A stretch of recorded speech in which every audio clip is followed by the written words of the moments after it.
Hey, welcome to this is kind of a summarizing video. I think I have two left. This one is going to be a shorter one, and I hope it's a bit of a kind of fun one. It's a little bit lighter. I talk a lot about some, let's go say, heavy topics and themes and encounters that I had on the Camino. But I thought it was important to reflect on not just the evaluation of, oh, how did I do compared to what I set out to do, but also looking back on it and saying, what were the biggest surprises that happened? Because I spent 50 days getting ready for the Camino. It wasn't like I was in boot camp, but I was giving time regularly, whether it was doing the training walks or even very much in addition to that, planning out what I needed to have on the Camino, purchasing it, trying it on, getting other stuff, getting that gathered, and mapping out the trip and just the logistics, and also preparing my home life, right? So there were lots of days of preparation, and then there was the total of 35 days that I was away from departure to return, and the 31 days on the Camino itself.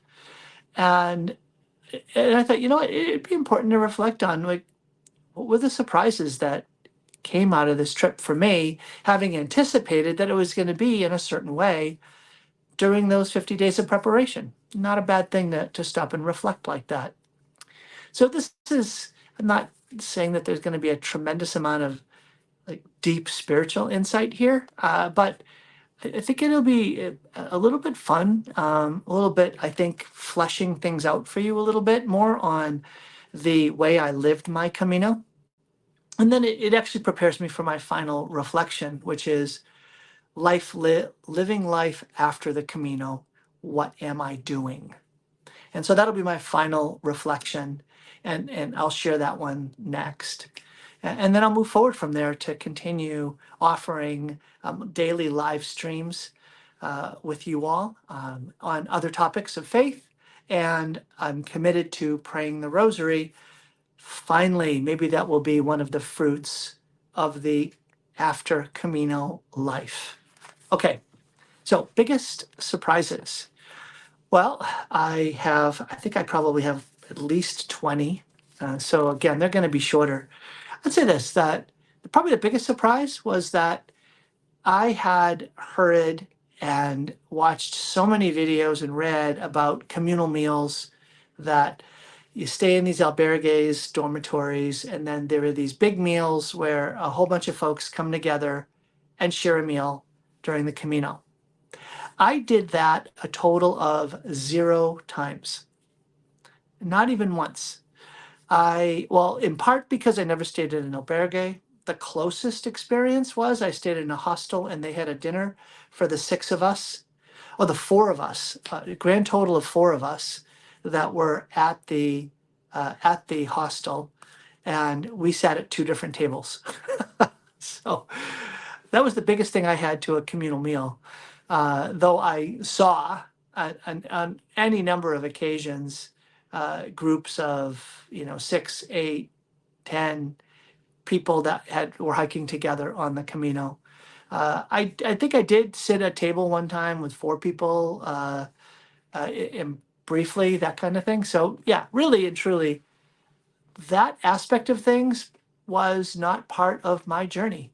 And I think what's interesting is there'll be some who would say, oh, you didn't walk the Camino. You didn't really hike the Camino if you missed out on communal meals. And I would say, well, that's for me not at the essence of my meaning, the meaning that I had of community. My sense of community was much more connected to the spiritual reality of those who had hiked the Camino in history, as well as my spiritual communion with the saints and angels who are praying with me and for me, those that I was praying for, and the more intensified version of community I had in these many, many encounters. Okay.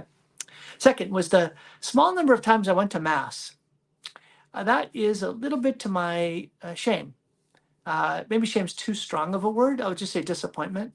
It certainly went against my expectation. And this is one of those things you can't know until you actually are doing it. You don't get it.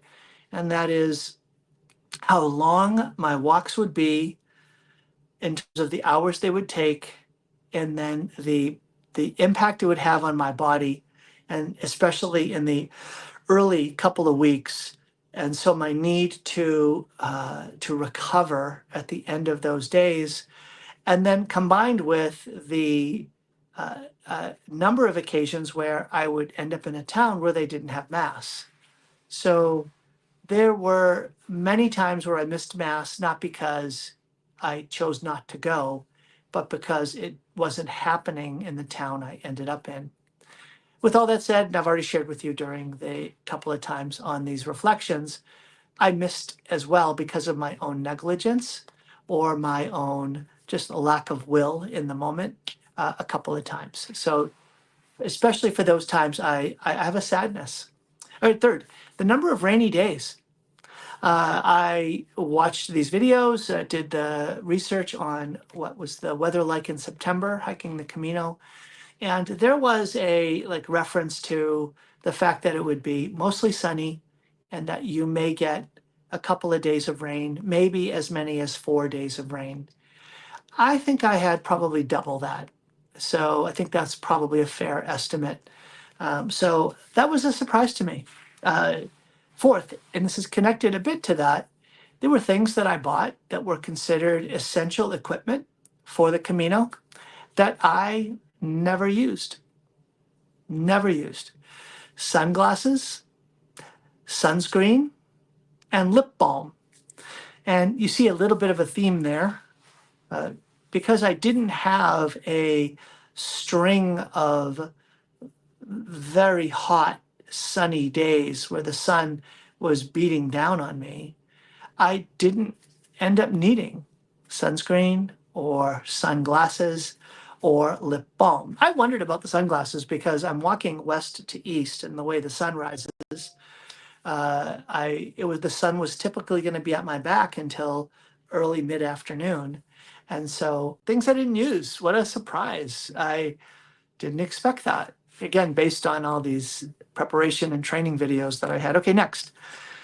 I did not hear about, or my biggest surprise, one of my biggest surprises is that I didn't carry my backpack every day.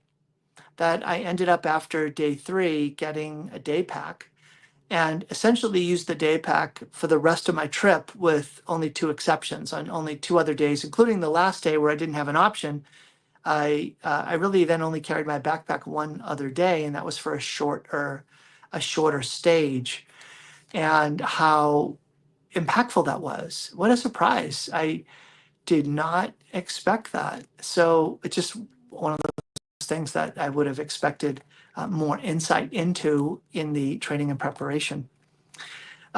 Next is it's a little bit more spiritual, and that's the length of my 20-decade rosaries. So I would, even just saying that out loud, right? I didn't just pray a rosary every day. I didn't pray 2 rosaries or 3 rosaries. I prayed all 20 mysteries, and not even a second thought that, yeah, I'm going to be praying 20 decades of the rosary today, not even an issue. But then how long it actually took.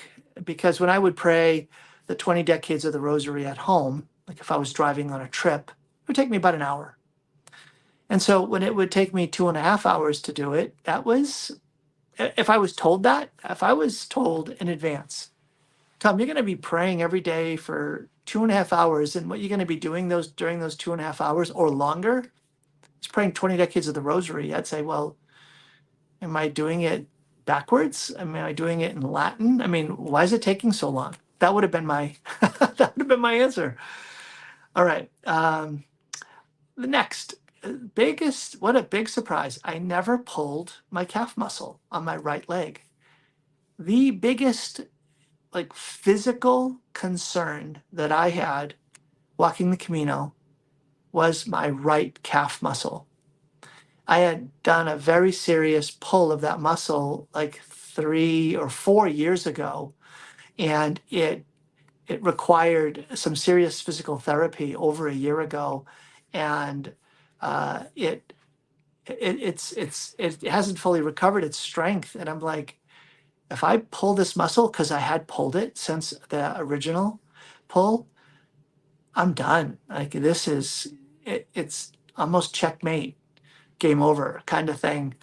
And what a surprise that I never pulled it. There were, I don't know, maybe 15 times, 20 times in the 30 days where I felt a little tug in that calf muscle, twinge, a little tweak. And I'm like, oh, respect your body, step back, slow down. You do not want to tweak this muscle. And then alongside that, a surprise that my knees did not cause me a lot of pain at the end of these, very long walks every single day. I did not have significant knee pain, which was a really big surprise because during the training days leading up to it, even though I would be walking on flat surfaces, uh, you know, um, at a decent pace, I would have knee pain, and so that was a big surprise. And kind of the last point around this was after, I don't know, maybe a week, I stopped using the compression socks for my calves and the compression knee sleeves for both knees.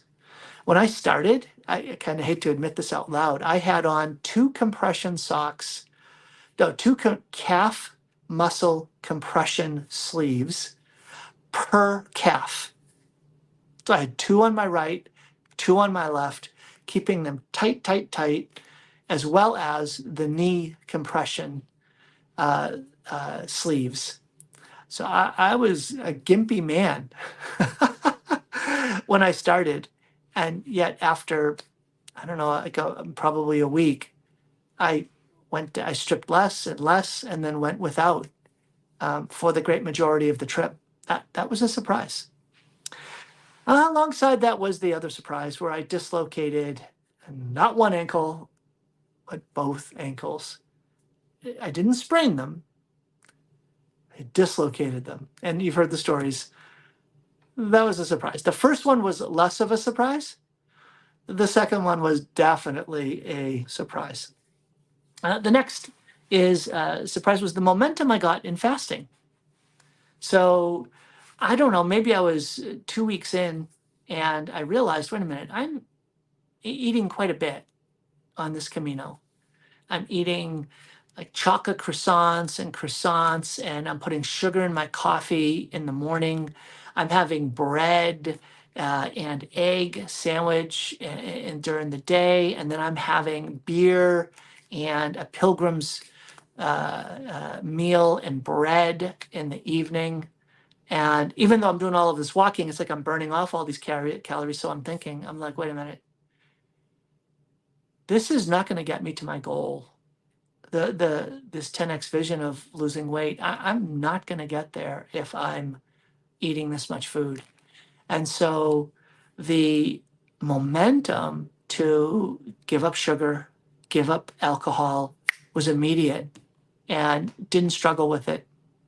Give up bread was harder, but I was able to forego it all except I think 3 times after that. And then eventually giving up potatoes as well. So getting rid of as many carbs as possible. I got rid of sweets, cookies, all that stuff. And I turned, and I got rid of even orange juice because of all the sugar in it, and looked up fruits that had less sugar in them. And so so grateful to God for the momentum I got in that. Here's something kind of cute. I would use bookings.com to book my hostel, the next place I would stay. And a couple of times, and you've heard the stories, when I would go on at the end of the day to book for the next day, there were certain, like, I don't know, larger like rental agencies, and they would have whole apartments available to rent. And when they didn't get groups to rent them, they made them available for a single renter. And so at least two times, maybe three times, two times, I ended up renting an entire apartment, like a 3-bedroom apartment, with 2 bathrooms and a kitchen and a living room and a living room, dining room area and all this for less than a hostel, less than just having a private room. That was cool. That was surprising. uh, Next surprise, the harassing flies. No one mentioned this. I don't, maybe someone said it in passing in one of these training videos, but there were at least 3 stages, if not a 4th and a 5th, but there were at least 3 stages where these flies were harassing, just buzzing around, a whole bunch of them just staying with me. And thank the Lord for the gift of that tubular neck scarf that I was able to pull up over my head and just basically give myself a little tube of eyesight to be able to see out. That was a surprise. Now, associated with that, I'm going to take that to the spiritual, was the small number of temptations to sin, and I guess I'd say the small number of sins that I'm aware that I committed during the Camino. It was really interesting. Well, and I, Carrie wasn't really surprised. She's like, well, what are you doing all day? You're getting up early in the morning and you're praying for a few hours and you're fasting and you're just thinking about the Lord and you're having this conversation, and then you get to your space and you record a couple of videos and then you go to bed. I mean, like, when are you going to sin? Right? So I really wasn't drawn to, really sinful ways of living with that stripped down way of life. I would say that, except I used the analogy when I talked about it of the harassing flies. I did, I believe, get spiritually attacked for about 3 days, right around Padre Pio's feast day. For about 3 days, I was harassed. I was harassed by lustful temptations. And I say that out loud because it's not a sin to be tempted. It's a sin to entertain those thoughts. And I just found myself in these battles. And just in these times of battle, I'd call upon the Lord. I'd call upon the saints. And so I shouldn't be surprised that in the midst, in the sway of the pilgrim's journey, as I'm pursuing the Lord, that I'm going to be attacked. Right? Exodus 17. Moses is attacked by the Amalekites. They're minding their own business, and the Amalekites come and wage war against Moses and Joshua and the Israelites as they're headed towards the promised land. And I'm headed towards the promised land of heaven in this journey. And so no surprise that I'm going to be spiritually attacked. All right. This is one that I say just as in passing. Like, I'm not sad about it, or I feel bad, like, oh, woe is me. But the small number of people, conversations, and encounters that were about me. And when I say were about me, I meant were about sort of somehow ministering to me, as compared to my ministering to others. And I was told that. I was told by someone who had gone on the Camino. He said, just you wait. He said, with your background, you're going to get in conversations with people and you're going to have these people open up to you about the inflection point in their lives, and they're just going to start pouring out, and you're going to be on. You're going to be on. And that happened for sure. But what was surprising was that I didn't end up meeting anybody who, in dialogue with me, right? I did share about while I was on the Camino and all of that, but there was no one who was giving me guidance or counsel or spiritual insight or really even ministering to me, other than this one 5-minute portion of a conversation that I was having with these 2 priests, which was about them. and about my attempting to help them come to insight and help them advance in their priestly ministry. And it ended up flipping for about 5 minutes when we got into, again, a bit of a disagreement about the bishops. And one of the priests said in passing, I think that there's a wound there, Tom. I think you might want to pray about that the Lord might be revealing that there's a wound that you have that he wants to heal. And so that was the one time that there was some sort of, let's call it ministry towards me on the Camino. That was a surprise. So the next is, I'm just reading them in order here, that I was able to walk 29 miles, followed by 38 miles in back-to-back days.